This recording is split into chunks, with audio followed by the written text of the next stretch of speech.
Hello everyone, नमस्कार। कैसे हैं सब? I hope all of you are doing good. तो जल्दी से सेशन को लाइक एंड शेयर कर दो। जल्दी से जो लोग ज्वाइन किए हैं इस सेशन के अंदर हम लोग करंट अफेयर्स डिस्कस करेंगे। काफी लोग तो मुझे पहले से जानते होंगे। अगर आप शाम की 9 बजे वाली क्लास लेते हैं तो आप लोग जानते होंगे। तो करंट अफेयर्स का जो 9 बजे वाला सेशन होता है उसके अंदर हम लोग डिस्कस करते हैं क्वेश्चन फॉर्म। राइट, क्वेश्चंस आपके पास अवेलेबल होते हैं एंड आप उसके फॉर्म में आप मेमोराइज करते हैं। इस वाले सेशन के अंदर भी हम लोग करंट अफेयर्स अपडेट ही लेंगे, लेकिन ये सभी एग्जाम को नजर में रखते हुए एक थ्योरी सेशन बनाया गया है। तो इसके अंदर आप लोगों को अपने जो नोट्स हैं करंट अफेयर्स के वो आप लोग अपडेट कर सकते हैं, जिससे कि बाद वाली क्लास में आप लोग क्वेश्चन आंसर कर सके। राइट, तो जल्दी से पहले वीडियो को शेयर और लाइक कर दें। तो जल्दी से like and share the video, जिससे से ज्यादा लोग ऑनलाइन जुड़ सके हमसे। राइट, तो करंट अफेयर्स हम लोग डिस्कस करने वाले हैं इस वीडियो में and I be giving you ample time to note it down. बाकी आप लोगों को पीडीएफ भी अवेलेबल होती है, तो आप पीडीएफ से भी रेफर कर सकते हैं। राइट, तो शुरू करते हैं हमारा सेशन, ज्यादा डिले नहीं करते हैं। और हमारा पहला जो न्यूज इवेंट है वो है आशीर्वाद स्कीम।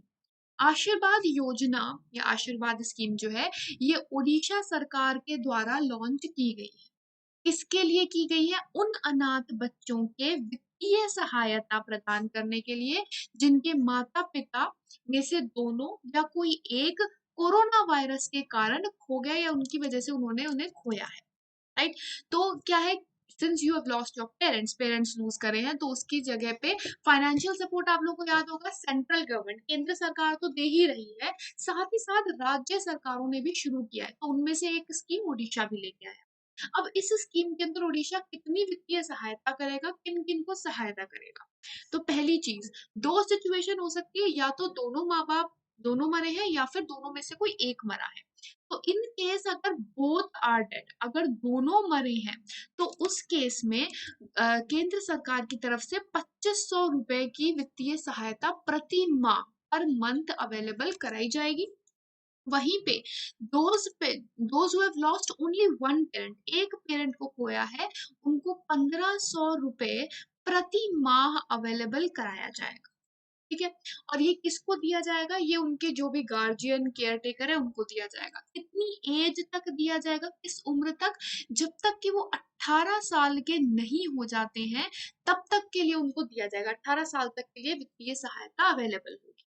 ठीक है, केंद्र सरकार ने एफडी सिस्टम शुरू किया है। एफडी और उसी में से बाद में फाइनेंशियल सपोर्ट, 18 के बाद फाइनेंशियल सपोर्ट और बाकी एजुकेशन फ्री किया था। ये केंद्र सरकार का था और राज्य सरकार का अलग है। ठीक है, तो यहाँ के चीफ मिनिस्टर कौन है? अब ये भी एक इम्पोर्टेंट क्वेश्चन हो गया, क्योंकि मुख्यमंत्री जी ने इसे लॉन्च किया है। तो उड़ीसा के मुख्यमंत्री हैं Naveen Patnaik ji. Naveen Patnaik ji is the current chief minister. देखो, करंट अफेयर्स से जुड़े हुए जो ये छोटी छोटी चीजें होती हैं, चीफ मिनिस्टर, गवर्नर या लेक्स, डैम्स, ये सारी चीजें करंट से ही जुड़ी हुई आती हैं ज्यादातर एग्जाम में। तो साथ साथ में ये सारी चीजें रिवाइज करते रहा। गवर्नर कौन है? गवर्नर है गणेशी लाल जी। तो Ganeshi Lal ji is the current governor. ठीक है, यहाँ पे ये सारी न्यूज क्लियर हुई सबको? Are you all clear with this news? है ना? कोई डाउट?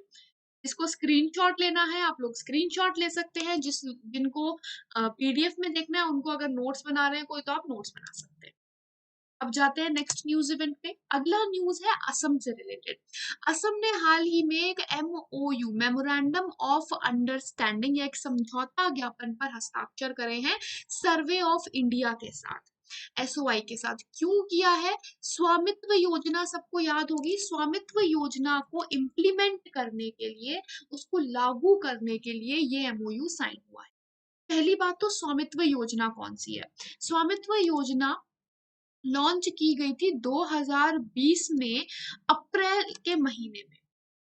अप्रैल के महीने में, अप्रैल में कब लॉन्च की गई थी? जब होता है रूरल डे, पंचायती राज डे जब होता है, दैट इज 24 अप्रैल, 24 अप्रैल को होता है नेशनल पंचायती राज डे, राष्ट्रीय नेशनल पंचायती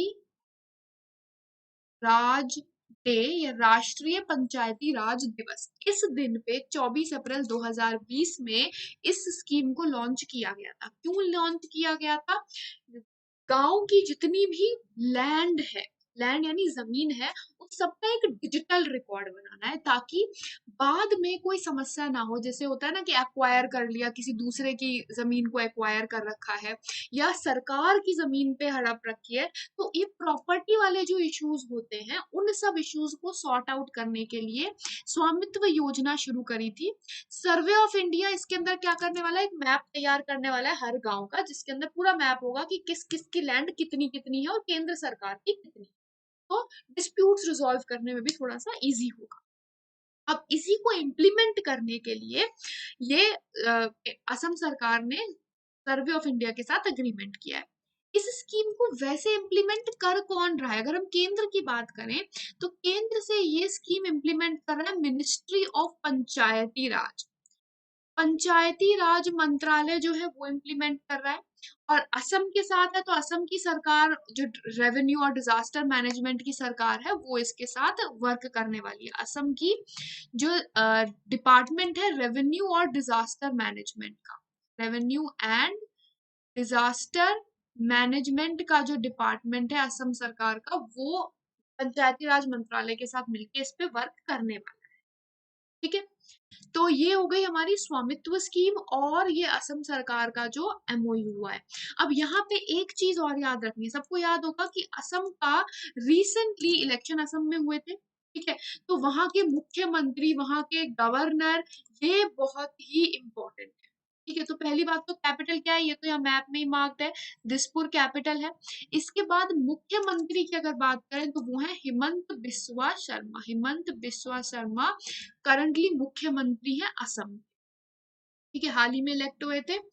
इसके बाद आता है कि यहाँ के गवर्नर भी इंपॉर्टेंट है, क्योंकि जो ओथ होती है वो गवर्नर दिलाते हैं। ठीक है, तो करंट गवर्नर कौन है असम का, ये भी पूछ सकते हैं आप लोगों से, और ये कौन है,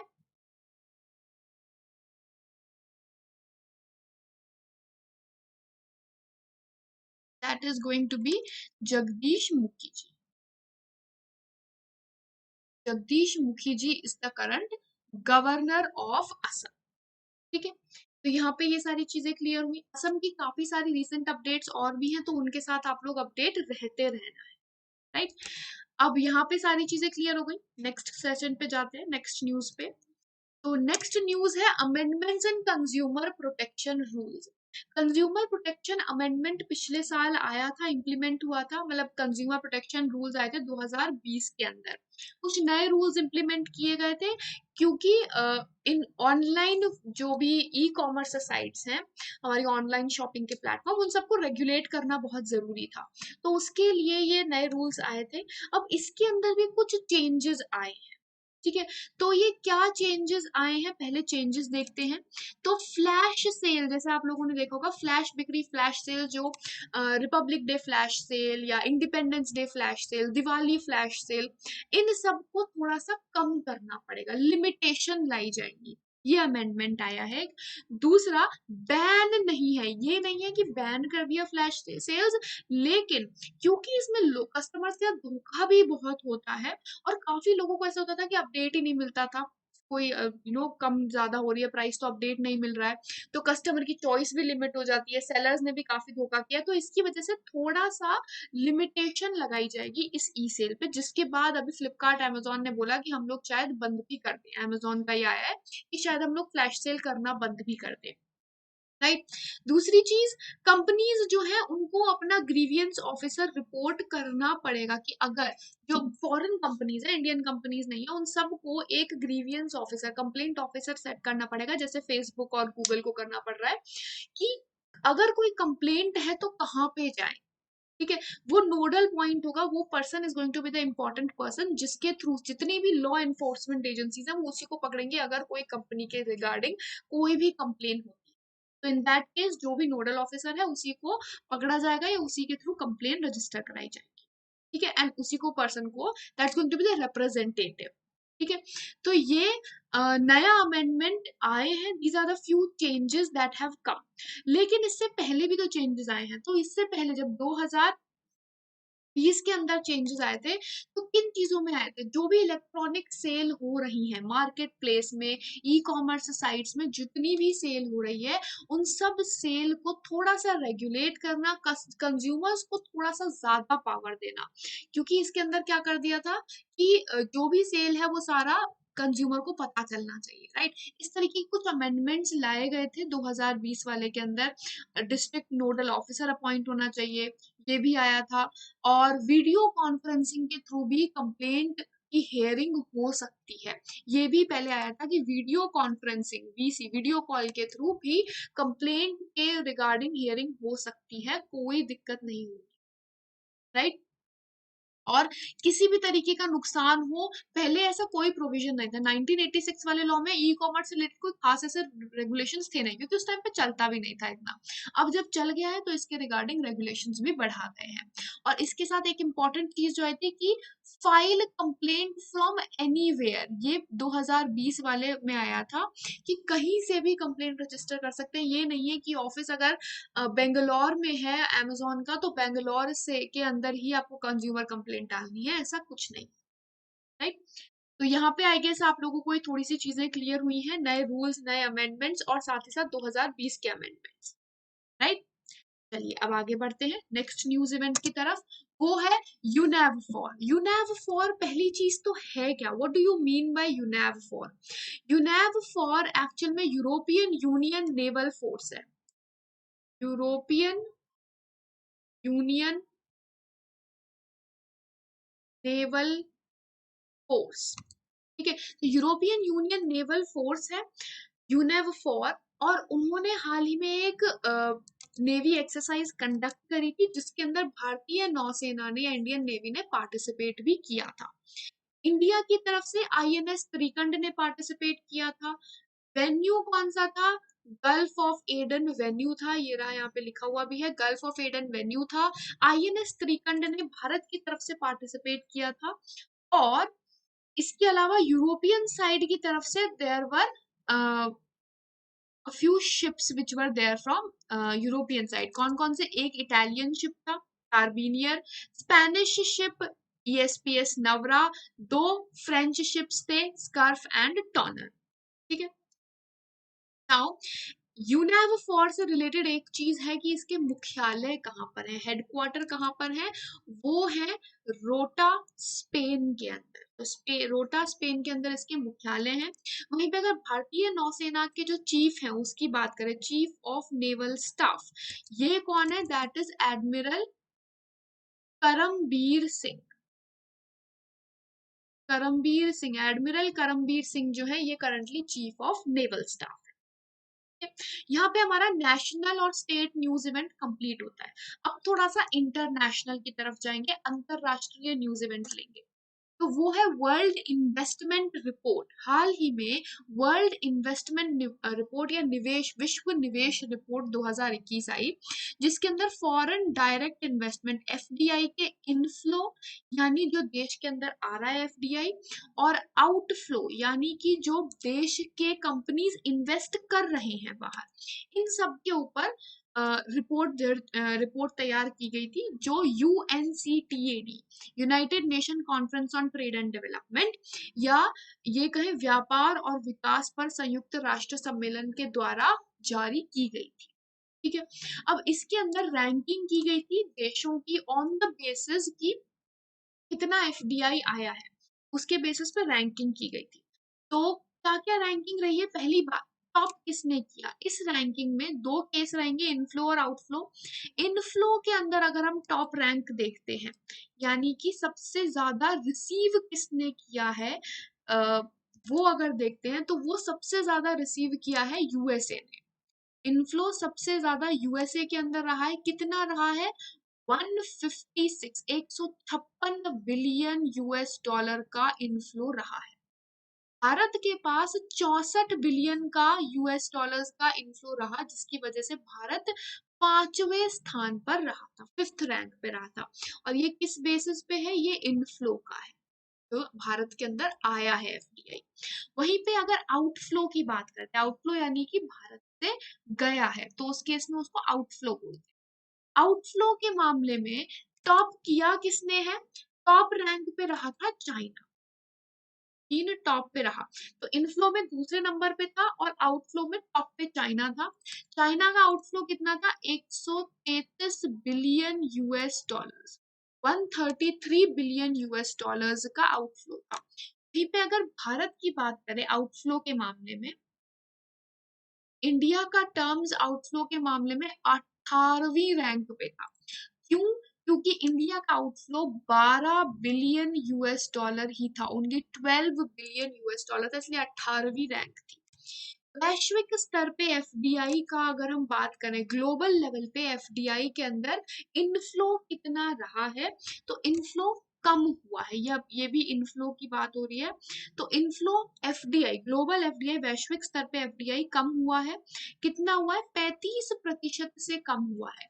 कितना रहा? 1 ट्रिलियन, 1 ट्रिलियन यूएस डॉलर्स का, 1 ट्रिलियन यूएस डॉलर्स का एफडीआई इनफ्लो रहा ग्लोबल लेवल पे, वैश्विक स्तर पे, जिसकी वजह से कह सकते हैं 35% कम हुआ है एफडीआई। ठीक है, ऑल राइट। तो यहाँ पे ये सारी चीजें क्लियर हैं सबको, सारी चीजें क्लियर है। आई एम एक्सपेक्टिंग सबको सारी न्यूज इवेंट क्लियर हो गई है। यहाँ पे सारी पिक्चर क्लियर है इस रिपोर्ट से रिलेटेड, राइट। जिन लोगों को स्क्रीनशॉट लेना है, you can take the screenshot. अगर आप पीडीएफ से लेना चाहते हैं तो पीडीएफ भी अवेलेबल होगी, राइट। चलिए अब नेक्स्ट न्यूज इवेंट पे चलते हैं। नेक्स्ट है येलो वाटरमेलन, पीला वाटरमेलन। ये तैयार किया गया है recently by German agrochemicals major Bayer, German agrochemicals के मेजर बेयर के द्वारा इसे तैयार किया गया है और भारत के अंदर इसे लॉन्च किया गया। भारत के अंदर इस वैरायटी को येलो गोल्ड 48 का नाम दिया गया है। और भारत के अंदर कहां पर लॉन्च, किस ब्रांड के नाम से हुआ है? सेमिनिस ब्रांड के नाम से, सेमिनिस ब्रांड के नाम से इसे लॉन्च किया गया है भारत के अंदर। इसे बेयर्स की ग्लोबल रिपोर्ट जो है, ग्लोबल रिसर्च थी, उसके बेसिस पे इसको तैयार किया गया है। अब इसका कल्टीवेशन, सोइंग पीरियड क्या रहेगा? तो इसका कल्टीवेशन अक्टूबर से फरवरी के टाइम पे किया जा सकता है। अक्टूबर से फरवरी के टाइम पे इसे कल्टीवेट किया जा सकता है। और हार्वेस्ट सीजन, हार्वेस्टिंग या कटाई जो है इसकी, वो अप्रैल से शुरू की जा सकती है। अप्रैल से लेकर के शुरू कर सकते हैं और मार्केट में मिड जुलाई तक आ जाएगा। येलो गोल्ड 48 का इंपॉर्टेंस क्या है? क्या इसके अंदर ऐसा है? इसके अंदर पहली बात, डिजीज और पेस्ट कंट्रोल बहुत अच्छा है। यानी कि डिजीज से या बीमारी से इसका फसल खराब नहीं होगी जल्दी, राइट। तो एक तो नई कैटेगरी मिल गई है और एग्जॉटिक फ्रूट्स की जो वैरायटी है वो बढ़ जाएगी, डिमांड बढ़ेगी। एंड दूसरी चीज, ये पेस्टिसाइड से वजह से जो लॉस होता है वो काफी हद तक कम हो जाएगा, राइट। ऑल राइट, तो यहाँ पे इंटरनेशनल न्यूज भी काफी हद तक कवर हो गई। अब कुछ वन लाइनर्स कवर करते हैं। वन लाइनर्स के अंदर हमारा पहला है, यूनाइटेड नेशन, संयुक्त राष्ट्र की एक कमेटी है जिन्होंने एक रिकमेंडेशन दिया है कि ग्रेट बैरियर रीफ को इन डेंजर वाली कैटेगरी के अंदर डाल देना चाहिए वर्ल्ड हेरिटेज साइट्स में। ऑस्ट्रेलिया इसका अपोजिशन कर रहा है फॉर ऑब्वियस रीजंस। उनका एक बहुत ही इंपॉर्टेंट पॉलिटिकल इंटरफेरेंस भी हो सकता है क्योंकि टूरिज्म साइट भी है। अब ग्रेट बैरियर रीफ को 4 साल के लिए, ये रिकमेंडेशन कितने टाइम के लिए?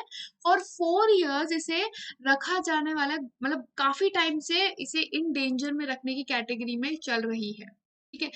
और इसकी नोटिंग 2015 में ऑलरेडी नोट डाउन किया गया था कि इसको रखना चाहिए क्योंकि हीट वेव्स बहुत ज्यादा है और जैसे ही पानी गर्म होता है कोरल रीफ्स खराब हो जाते हैं, right. Great barrier reef world का सबसे बड़ा कोरल रीफ सिस्टम है, सबसे बड़ा, विश्व का सबसे बड़ा, जिसके अंदर 2900 रीफ्स प्रेजेंट हैं। देयर आर 2900 इंडिविजुअल रीफ्स और 900 आइलैंड्स, 900 आइलैंड प्रेजेंट है, 2900 रीफ्स प्रेजेंट है। और ये है कहाँ पे? Queensland, Australia. Queensland in Australia, Queensland Australia के अंदर ये प्रेजेंट है, राइट। उसके कोस्टल एरिया में इसको मिल सकता है। इसका हेरिटेज साइट कब बना था? ये विश्व हेरिटेज धरोहर या विश्व धरोहर स्थल में कब ऐड हुआ था? 1981 के अंदर इसे ऐड किया गया था, राइट। नेक्स्ट वन लाइनर है, ओलंपिक ऑर्गेनाइजर्स ने जो स्पेक्टेटर्स होंगे टोक्यो ओलंपिक्स में, जो देखने वाले लोग होंगे, उसकी लिमिट 10,000 लोग तक कर दी है ये 2020 टोक्यो गेम्स के लिए। और साथ ही साथ ये भी बोला है कि कुछ 10,000, हाँ सिर्फ 10,000 लोकल फैंस, वो भी लोकल्स अलाउड होंगे इसमें विजिट करने के लिए, क्योंकि कोविड का जो वैक्सीनेशन है जापान के अंदर काफी हद तक स्लो चल रहा है, इट इज वेरी स्लो। तो इसकी वजह से कोविड फैलने का भी डर है, and that is the reason why इसको थोड़ा सा लिमिटेशन के तौर पे लॉन्च किया जाए। ठीक है, ये पहली बार था अभी तक जब ये टोक्यो ओलंपिक्स पहले ऐसे ओलंपिक है जिन्हें कभी पोस्टपोन किया गया हो या रीस्केड्यूल किया गया हो, राइट। और ये दूसरी बार है जब जापान इसको होस्ट करने वाला है, समर ओलंपिक्स दूसरी बार जापान होस्ट कर रहा है। इससे पहले 1964 के अंदर टोक्यो ने होस्ट किया था ओलंपिक्स को, राइट राइट। इसके अलावा विंटर ओलंपिक्स भी होस्ट कर चुका है जापान, और ये समर ओलंपिक्स है, विंटर ओलंपिक्स भी होस्ट कर चुका है जापान, ऐसी बात नहीं है ना। फिर लॉरेल हबर्ड पहली ट्रांस ओलंपियन बनने वाली है, she is going to be the first trans Olympian. कहाँ से? न्यूजीलैंड की कमिटी ने इन्हें रेकमेंड किया है। ये कौन से गेम से जुड़ी हुई है? ये एक वेट लिफ्टर है, जैसा आप लोगों को पिक्चर में दिख भी रहा है, एक वेट लिफ्टर है। कौन सी कैटेगरी में? वुमेन्स के अंदर ये compete करती हैं, she competes in women's category. और कौन सी? +87 kg वाले ग्रुप में compete करती है, 87 से ऊपर वाली एज ग्रुप में, और विमेन कैटेगरी में करती है। इससे पहले ही ओलंपिक्स के अंदर जा चुकी है, but that time she had as a men's weight lifting में पहले से किया था। इसके बाद उन्होंने जेंडर ट्रांजिशन कराया, now she is the first transgender जो ओलंपिक्स में पार्टिसिपेट करने वाली है, राइट।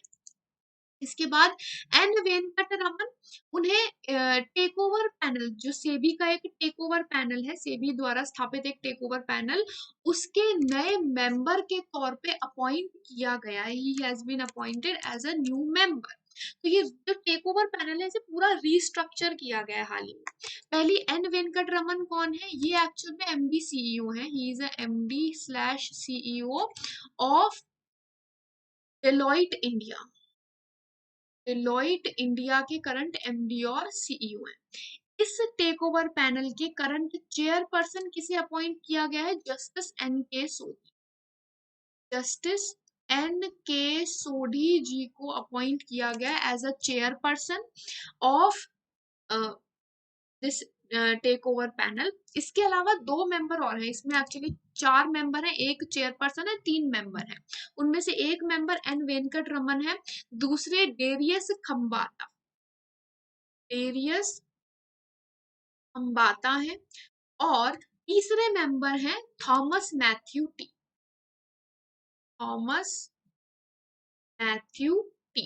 तो ये 2 मेंबर भी हैं, तीसरे एन वेंकट रमन और चेयरपर्सन NK सोडी है। सेबी एस्टैब्लिश हुआ था 1988 के अंदर, 1988 में सेबी को एस्टैब्लिश किया गया था, और स्टैट्यूटरी पावर 1992 के अंदर इनको स्टैट्यूटरी पावर दी गई थी। करंट हेड कौन है? करंट हेड है Ajay Tyagi ji. Ajay Tyagi ji is the current chairperson, right. तो यहाँ पे ये सारी चीजें क्लियर है। Are we all clear on this? सारी न्यूज इवेंट्स इससे रिलेटेड क्लियर है? ऑलराइट, तो इसी के साथ हमारा आज का सेशन खत्म होता है। यहाँ पे हम लोगों ने आपको मेजर अपडेट दिए हैं। क्वेश्चन सेशन 9 बजे वाले सेशन में होता है, तो वहां पे आप लोग क्वेश्चन प्रैक्टिस के लिए ज्वाइन इन कर सकते हैं। Will see you in the next video. Until then, good bye, take care. Everyday updates के लिए आप लोग सब्सक्राइब कर सकते हैं सफलता चैनल पे। और ये करंट अफेयर्स की क्लास होती है मॉर्निंग 7 AM, सभी एग्जाम एस्पिरेंट्स की डेली डोज ऑफ अपडेट है, जहां पे आप लोगों को डेली अपडेट्स दी जाएंगी major news events, right. So do subscribe to the channel and hit the like button. मिलते हैं आप लोगों से नेक्स्ट वीडियो में और न्यूज इवेंट्स के साथ। Till then, good bye, take care, good luck with your preparation all.